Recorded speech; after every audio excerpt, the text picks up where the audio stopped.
নমস্কাৰ। চাওঁতে ৰাজ্যৰ যি ১৪টা লোকসভা সমষ্টিৰ ভোটগ্ৰহণ সমাপ্ত হৈ গ'ল। ৩টা ফেজত এই নিৰ্বাচন অনুষ্ঠিত হৈছিল। ৰাইজে দুগুণ উৎসাহেৰে ভোটদান দিয়া আমি দেখিব পোৱা গৈছে। শেষৰ যি 4টা সমষ্টি আছিল, সেই 4টা সমষ্টিত বতৰে বিধি পথালি দিছিলে। বতৰ খুবেই বেয়া আছিলে, বৰষুণ দি আছিল। তথাপিও ৰাইজে উৎসাহেৰে ৰাইজে ভোট দিয়া দেখা পোৱা গৈছে আৰু এয়া গণতন্ত্ৰৰ বাবে এক ভাল শুভ লক্ষণ। যাই হওক, যি 14টা সমষ্টিৰ লোকসভা নিৰ্বাচন অনুষ্ঠিত হৈ গ'ল, এই লোকসভা সমষ্টিত ফলাফল দেশৰ লগতে সমগ্ৰ দেশৰ লগতে ৰাজ্যৰ ঘোষণা হ'ব অহা 4 জুনত। 4 জুনত ফলাফলৰ জৰিয়তে মানুহে গম পাব যে মানুহে বা ভোটাৰে যাক ভোট দিছে, কোনসকল প্ৰাৰ্থী তেওঁলোকে ভবা ধৰণে জয়ী হ'ল নে নহ'ল।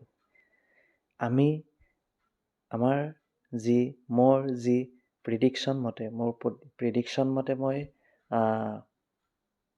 যি 14টা সমষ্টিৰ তাৰ কেইটামান সমষ্টিৰ মোৰ বিশ্বাস যে এইকেইটা সমষ্টিত জিকিব পাৰে এইকেইজন প্ৰাৰ্থীয়ে মই আপোনালোকক জনাব লৈছোঁ।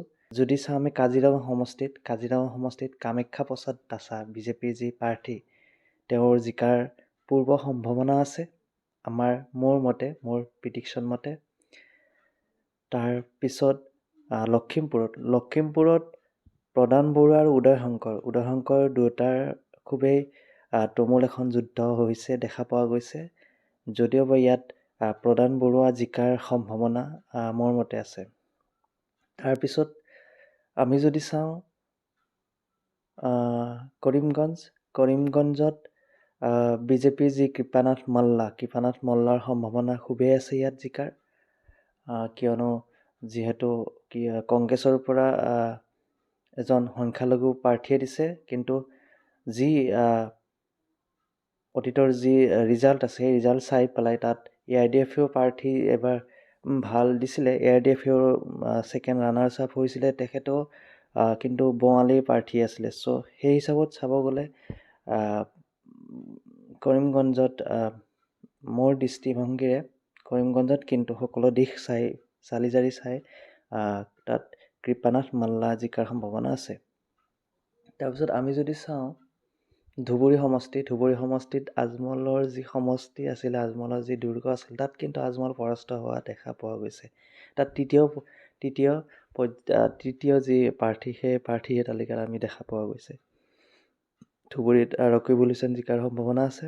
আমি যদি শোণিতপুৰ লোকসভা সমষ্টিত চাওঁ, শোণিতপুৰত ৰঞ্জিত দত্ত যি বিজেপিৰ প্ৰাৰ্থী, তেখেত জয়ী হোৱাৰ পূৰ্ব সম্ভাৱনা আছে। তাৰপিছত আমি যদি চাওঁ ডিব্ৰুগড় সমষ্টিত খুবেই এখন ফাইট হৈছিলে, খুব ডাঙৰ ফাইট হৈছিলে। তাত 3জন প্ৰাৰ্থী, লুৰিণজ্যোতি গগৈ আছিলে AGPৰ পৰা, আৰু তাতে আপৰো প্ৰাৰ্থী দিছিলে, আৰু বিজেপিৰ যি মন্ত্ৰী এসময়ৰ প্ৰাক্তন মুখ্যমন্ত্ৰী সৰ্বানন্দ সোণোৱাল ইয়াত জয়ী হোৱাৰ সম্ভাৱনা আছে। সৰ্বানন্দ সোণোৱাল আমাৰ মতে জয়ী হ'ব, যদিওবা ইয়াত খুবেই এখন ডাঙৰ ফাইট হৈছিলে।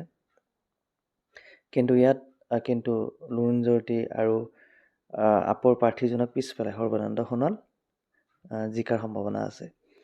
তাৰপিছত আমি যদি চাওঁ শিলচৰ সমষ্টিত যি বৰ্তমানৰ মন্ত্ৰী পৰিমল শুক্লবৈদ্য বিজেপিৰ যি প্ৰাৰ্থী, তেখেত জয়ী হোৱাৰ পূৰ্ব সম্ভাৱনা আছে। তাৰপিছত আটাইতকৈ চৰ্চিত সমষ্টি আমি খুবেই আমি চৰ্চা কৰিছিলোঁ, আমি চাইছিলোঁ ইয়াত যোৰহাট সমষ্টিত কিন্তু এতিয়াও মই কওঁ যে যোৰহাট সমষ্টিত গৌৰৱ গগৈ জিকি যাব।